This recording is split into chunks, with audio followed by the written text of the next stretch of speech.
I had to take some other steps. No, in 1986, nobody was going to walk into any bar anywhere and say, "Excuse me, do you have Widmer Hefeweizen?" No way. So I had to get rid of Budweiser. And that set off a very interesting chain of events, I think even further illustrates the point. So I remember the day that this dejected sales guy came in, and he took all of his tap equipment, and he walked out, and he couldn't believe I was throwing Budweiser off. And this shows the greatness of Anheuser-Busch. The next week, a regional guy came in, said I would never survive without Budweiser, and by the way, how did you spell the name of this weasel beer? And the next week, some guy that represented 5 states came in and did the same thing. And then the third week, they sent somebody from St. Louis. And they finally got the message. They finally got the picture. So 10 years later, Anheuser-Busch bought 100% of the distribution rights for the Widmer Brewing Company and 20% of the brewery. And so you can just see the progression right there. But back then, it was a stone wall. Great. Well, to follow, no pun intended. Yeah. Right. But Lou, you had. I remember the amazing days where we were getting hop otten by the pitcher from Anderson Valley, and let alone the fact that we could use your office phone to call and order a pizza at Louise's, and they would come down 3 doors and deliver it to our table while we ordered another pitcher of hop otten. But did any of those self-distribute at that point, or did you have to go through distributors? Because then you also were known for the only brewery outside of the Bay Area to have all the Anchor beers on tap at all times. So you did finally get Anchor in a big way. Yes, and of course there's another 5-minute story involved with that, but I'm not going to go into it. No. I mean, there's actually more interesting stuff. But I'm sorry. No, what was your question again? What? Relationship with the distributors. Oh, that's right. Yeah. Well, the big distributors had just got a law passed that because otherwise there were a lot of breweries that were self-distributing, but if you were going to get an out-of-state beer, you had to use a distributor. But there weren't any until Mark came along, and a few others like. Angel City, I think. There really weren't any breweries around to even self-distribute. So it was a question of educating the distributors, and Wine Warehouse was one of the very first. And I remember the first couple kegs I got from them, they were from Mendocino Brewing Company. And I believe that was the first stuff that they brought in. But they didn't really know how to handle it. I wasn't there yet. Yeah. If Larry had been born then, things would have been different. But they didn't know how to handle it. So they sent me keg after keg of bad beer. They just let it sit around like it was a case of wine. So anyway, it was a step-by-step process, and I like to think I was instrumental in developing it. Very good, thank you. We could go on forever and ever. We are winding up, but I wonder, is there anyone in the audience that has a question for any of our panelists or anything in general? Please come up, sir. The mic can only extend so far. Hello, everybody. Wonderful wizards of beer. My name is T.O. Hunter. I have a site, Black People Love Beer, and it's an education of craft beer to educate people about these wonderful beers that are in our backyard, but many people don't know them because they get discouraged because they might taste a bad craft beer for the first time, and it discourages them moving forward. So I wanted to know what your opinion was on just diversity with regards to people being educated about craft beer and maybe being discouraged because maybe people from diverse communities are not aware of them. Thank you. Anyone? I'll take it. Sure. Like I said, your palate is your own. Don't look on Rate Beer and find out what somebody else thinks about it. Put it on your palate. Plenty of good and bad beer, commercially made and made in small batches. You got to try it first.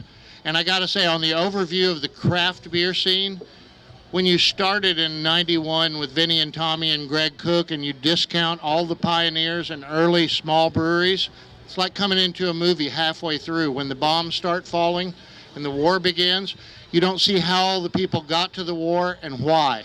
So you need to look up beer history and see what happened before this, Everybody thinks they invented everything, but that's not true. That's true. Jimmy? I think for us, we have a lot of people new to craft beer, and it's all about the discovery. That's the fun part. And when people are too closed-minded, stubborn to try new things, it's going to be hard to get them to open up. But it's our job to do the best that we can and guide them, educate them, and help them find something that they appreciate. But to each their own, everyone's entitled to their own opinion, and all we can do is continue to make sure that the products that we put in front of them are the honest products, the products that we know people have put blood, sweat, and tears into, and is not motivated by money or by any other bad intent, but really honest products that people can appreciate and see the art behind, and hopefully we can open up their minds and eyes to something new. Great. Oh, Lou, sure.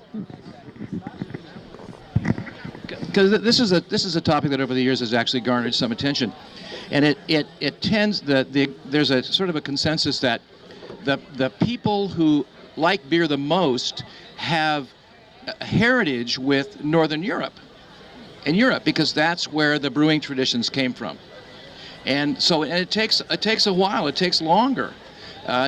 Because we have my family has culinary traditions that probably don't overlap with yours. My great uncles were making sauerkraut in the basement, so beer was very natural for them. And so when I was 4 years old, I drank my first 6-pack. No, just kidding. We missed the drum roll for that, but anyway, yeah. To pick up on what Larry said about the importance of beer history, well, that's a concern after my own heart. If anybody recognizes the T-shirt I'm wearing, they understand, and if not, look it up. It's Googleable. There's not a whole lot available on it, but it was downtown LA's very first brew pub when brew pubs were legalized for California in 1982. Anyway, it's important to know what came before. Not that you have to ape it or change it or whatever, but it's just important to know that there was somebody else doing that stuff too. Mark? I just got to run with this diversity thing because it really is so important. Beer culture, every continent has a brewing tradition, and the Europeans don't own this game. There's all this cool stuff coming from everywhere, and I really love Larry's point that it's your palate. You're going to put this stuff in your mouth. It is your experience. It is inherently you. And we live in this culture where marketing and promotion is everything. In the good old days, beer was 4 ingredients: water, malted barley, hops, and yeast. Now it's 5 ingredients, and the 5th ingredient is unfortunately now the most important one, and that's the marketing and the hype. And we gotta get back to enjoying the drinking of the beer for the enjoyment of drinking the beer. Okay, all right. One quick follow-up, because there are brewing traditions in every continent, and I had a friend who was in the Peace Corps, and she ended up in Central Africa, in a little village, and the women of the village would brew their own beer, of course, which is also how it got started in other cultures as well. And she would tell me stories about the 3 or 4 women sitting on the back porch drinking beer out of a basket that they brewed themselves out of whatever grain was coming around, and they had the special beer straws with the screens on the bottom, just like Queen Nefertiti. Say what? Nefertiti.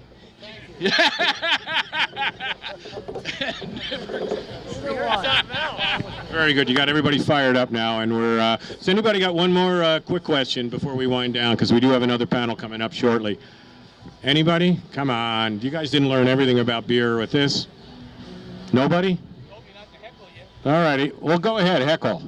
I thought I told you to wait in the car. Not have been able to get this audience. Are you guys drunk already? Must be. No, they asked us to start first, because people might be interested in beer history early. Then you cannot be understanding what we're saying. Well, thank you guys all for coming, and thank our panel here. Hopefully you guys will hold around for a group shot. Definitely. And this will be on YouTube at some point. Is that true, Ken? xoxoHomegrown channel on YouTube. Check in a week or so. Live stream on Twitter now, apparently. So I hope everybody's fly was up. Anyway, we will talk to you soon. There's another panel in about 10 minutes. Cheers, everybody. Hydrate. Thank you. That was fun. It was really good. Wow, it really started taking off at the end. Yeah, well, that's because Mark, decided to... Mark, I'm glad you got your 5 ingredients in my hands. I love that. You don't do those kind of things. No, we should do something. Ken's been doing a lot of shooting. I'd love to do an interview with you, and I know he's been after you. Thanks for... No, but you should shoot me interviewing Luke. I got so much to ask. Okay. I certainly want to go by the shop someday. No. I'm talking about at some point we'll sit down and do a... Well, what I imagine he's will be covered a short everything. But interview. now that we're touching... I imagine it'll be a short interview.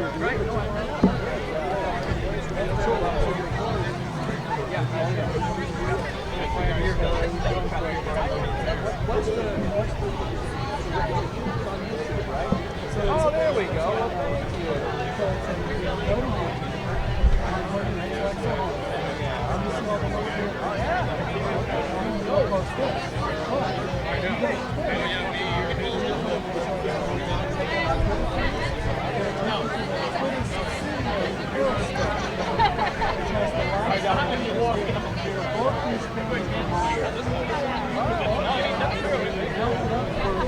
I just want to say I rarely see you only once in the blue moon, but I always enjoy being there. And I was going to say that was probably on maybe senior or early wine. Not that we're not the biggest beer torturers in the industry, but I think that's probably on there. I got a couple of them. You still have that 8-foot tall guy working for you? No. Where's he?